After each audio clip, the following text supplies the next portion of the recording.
First of all, I am so excited, so thank you so much. I'm a little nervous, not in a bad way, but just because... Have you heard nothing from us?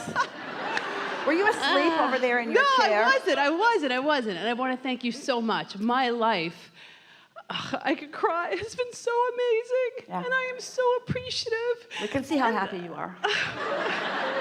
It's horrible, but I am so thankful because it just gets better and better. And it's because of your teachings and applying it. And it's because the laws of the universe is as they are. And now that you're consciously aware of them, yes, you're in control. You're utilizing the law of attraction to your advantage instead of your disadvantage. It really is. It is. And so I trust in the process, and my life is amazing, and things are unfolding, and I keep getting better and better.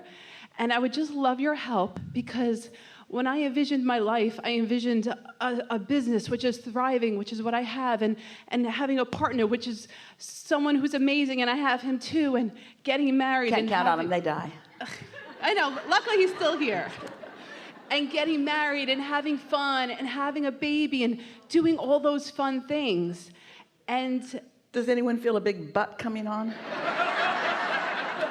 And so what I would love your help with is knowing that there is no benchmark for which my age would allow when I'm ready to have a baby to be a factor. No, it's only what you believe. It's only what you practice thinking. If you keep worrying about that. I don't, but then I look at my age and I feel young, but then, you know, I'm like, oh, I don't want to use that as... And yet you are right now. I know, and I don't want to. So well, stop it. Okay. All right. Okay. I love In other words, is there someone on your tongue forcing those words out of your mouth? No, but where are they coming from? When you go to the doctor. Oh. Yeah. Oh. And I know, like, a lot of my life has not... We like everything that you're saying, not just the part where you flatter us. No, but I mean it, though. We like those opening words when you were talking about how well your life is going, and we could feel the confidence that you had as you were speaking that. And so why is this subject that you are now presenting here, why is it an outlier to that? Confidence? Yeah. Yes, because I am excited about having a baby. I don't want one today. But wait, we want you to talk to us conceptually rather than specifically about the subject. Okay. Esther's daughter Tracy, some years ago, Tracy's been studying the law of attraction since she was 14. That's when Jerry and Esther met Abraham. So Tracy's been at it for a long time, and like you, her life is going really, really well. And like everyone, she has ups and downs and some wobbles too, but mostly it goes really, really well. So one day she was at an Abraham gathering like this in San Antonio, and a friend who she'd seen, they sort of rendezvoused at the annual San Antonio seminars. So she knew this guy. He'd been there frequently, and they often sat together and enjoyed telling each other stories of their individual motion forward and their deliberate creation. And Tracy was telling this friend that they were putting their house on the market, and they'd found a new house. And she was talking about how she really didn't want to have to move twice. She really wanted her house to sell so that everything would be a smooth transition. And he said, so law of attraction works with everything except real estate. And Tracy laughed right out loud. She tells that story to everyone. She's told that story to her mother 20 or 30 or 40 or 50 times because it just shook her up so much that the problem that she had seems to be the exception to the law of attraction, but everything else, no. And so that's sort of what we're wanting to play back to you. It's the way we started today, that there's this reality that so many people are buying into that you're using as your justification for your limitations about things that you want. And what's really funny about this is that it isn't even something that isn't happening to you because someone is taking it away from you. What you're saying to us is, I'm choosing not to do something that I want to do. And am I waiting too long in my choice of waiting that I won't get?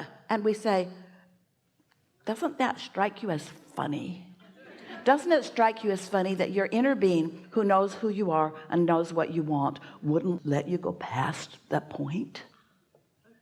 Doesn't it make perfect sense to you? Doesn't it make perfect sense to you that everything's working out for you, and that all the inspiration is coming, and the things that you want, and you're being guided to the path of least resistance? So if you're saying to us, I believe in my vortex, and I believe in my connection, and I understand my guidance system, but there's just one thing I'm afraid might get by me. And we say, you can't have it both ways. It's either real or it isn't. It is real. Your guidance is either vivid or it isn't. It is vivid. You're either sensitive to your guidance or you're not. You're sensitive to it. So what your question actually was saying to us is, Abraham, there are beliefs in the world that are getting in my way. And it bothers me every time I let the beliefs in the world get in my way. And Abraham, do you think I should let the beliefs of the world keep getting in my way? No, we don't. Well, Abraham, how would I prevent the beliefs of the world from getting in my way? Don't focus on them. Don't keep them active within you. You get to choose what you think about. Haven't you noticed, you haven't noticed yet with children, but there are lots of children around, little children standing around, little children in everyone's lives. And haven't you noticed that when you say to a child, you can't do something that they want to do, they don't take it lying down. They look at you like you're nuts. They're not having any of that. Esther was on an airplane the other day, and there was a little girl that was so little, Esther couldn't even believe she was a whole person in a little body. She only stood about that high, but she could walk. She may have been speaking another language. Esther didn't hear her say anything, but she didn't want to be confined into her parents' arms. And so anytime that they could, they let her sort of run around. And she was right across the aisle from Esther, so she spent most of the flight standing next to Esther's seat, just looking up at Esther, and Esther looking down at her, and Esther would wink at her, and Esther would move her tongue around in her mouth, and Esther was just doing things to entertain her. And she wasn't showing any signs of really being entertained, because in her world that's not so allowed, but she was silently really enjoying Esther. And Esther has a big ring that she wears on this finger and a big ring that she wears on this finger. And so Esther put her rings over where the little girl could see them, and the little girl touched one ring like a button, and then she touched the other ring like a button, and then she touched both rings at the same time. She could feel some sort of energy moving through Esther's body, through these rings into her body.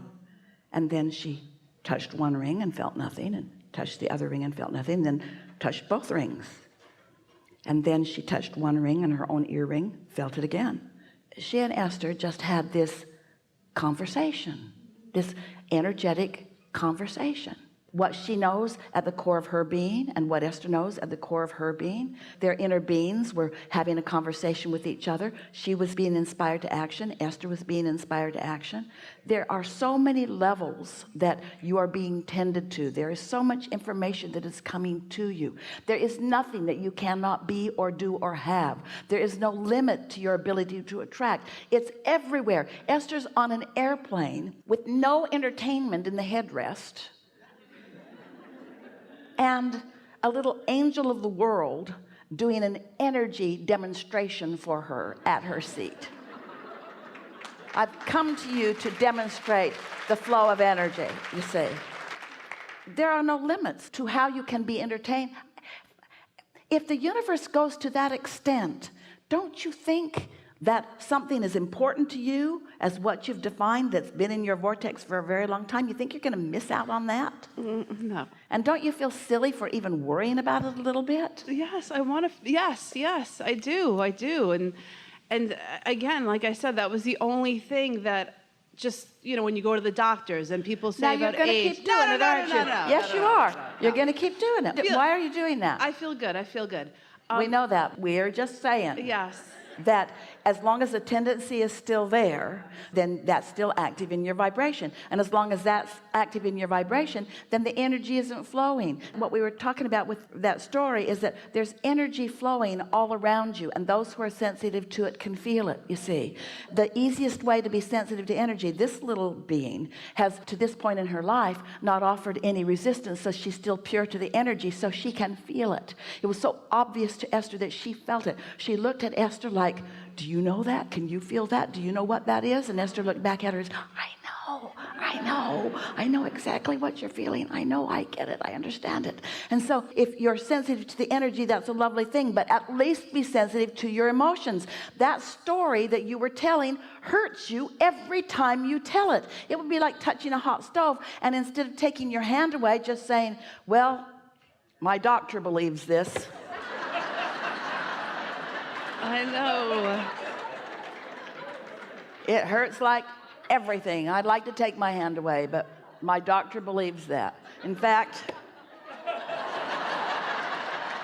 don't want him to think I don't believe him. Oh my God. I thank you so much, and I appreciate you so very much. And because of you, I live an amazing life. And so I thank you for choosing me and calling me up here today. Well, you're good for everyone, because everyone's doing some of that about something. Thank you. And you know what? The things you care the most about are the things that you're most likely to be wobbly about. And that reason for that is the things you care the most about are the things you think the most about. And the things you think most about are the things that you are most likely to introduce the most resistance to. That's why meditation and getting out ahead of it is a really good idea. I love it. Thank you so much. Yes, it is.